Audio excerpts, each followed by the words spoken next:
This is Bad Governance YouTube platform. Please subscribe to stay connected, and thanks for watching our videos. 15 minutes of takeoff. What do we have? Boom! Nwike actually testified about the event, how he was in the private jet and suddenly they heard a loud bang, boom. My wife went to Lagos to bring my daughter. They landed at the Air Force Base. I was waiting. I said, okay, let me go to the Air Force Base. So when they land, I just enter the plane and go to Lagos. 15 minutes of takeoff. I went with Olaka Wogu and Marcus Village. 3 of us. And somebody was waiting for me in Lagos. I must see it that night. 15 minutes of takeoff. What do we have? Boom! The air hostess was running. What is the problem? This is a follow-up video to the other one where Nwike, the FCT minister, suddenly turned to a prayer warrior after a private jet he was traveling in developed an engine problem. In fact, they lost the engine completely.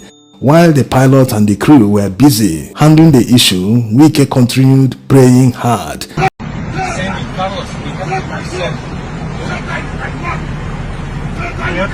No, we are climbing 340. Yeah, but we need to reduce. Don't need rest. Select the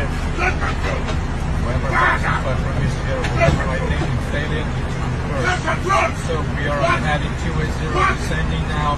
Flight level 150. Request message will have to be delivered. Oh, Father! Oh, Father! This is the time you have to put your Lord. This is the time you have to put your Lord. 249. Heavenly Father! Heavenly Father!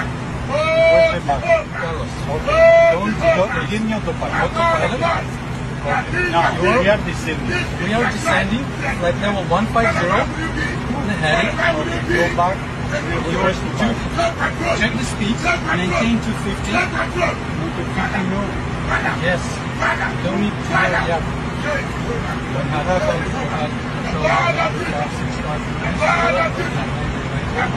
we're having 274. Training flight level 150.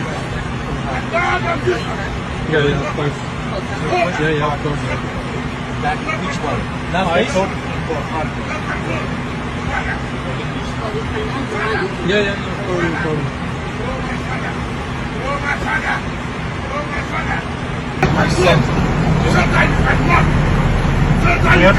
no, we are climbing 340. Yeah, but we need to reduce. Don't need rest. Select the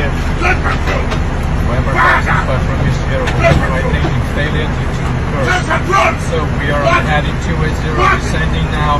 Flight level 150. Request message will have to be delivered. Oh, Father! Oh, Father!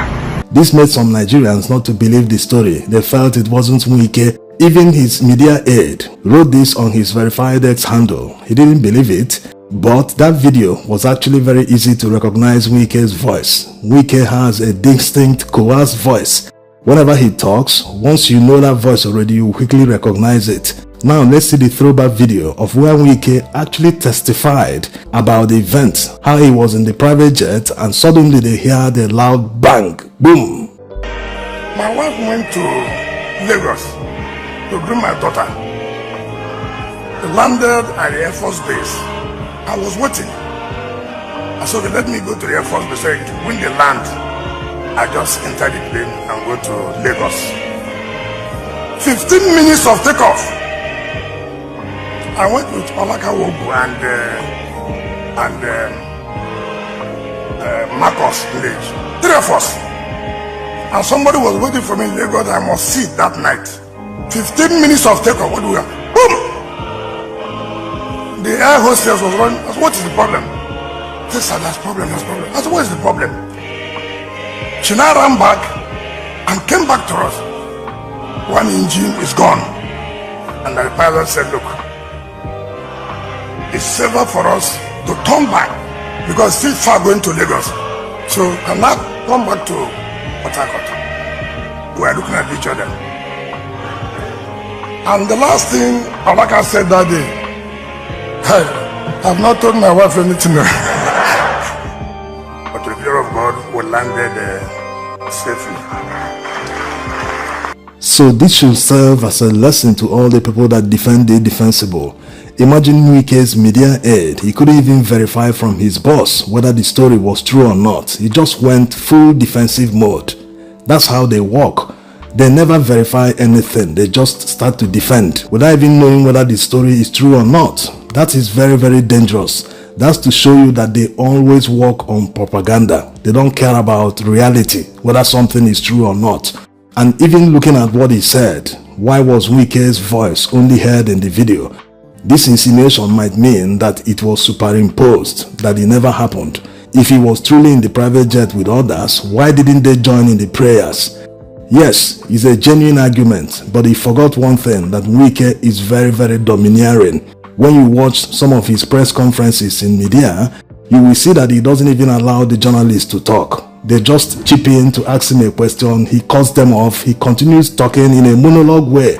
So his friends that were with him in the private jet might have seen it unnecessary, since Nwike was already praying like a prayer warrior, shouting, "Father, do this, do that." So they might have felt, no need, let's just join. After all, the prayer is supposed to cover everyone. So the question now is, will they learn their lessons? Absolutely not. Thanks for watching.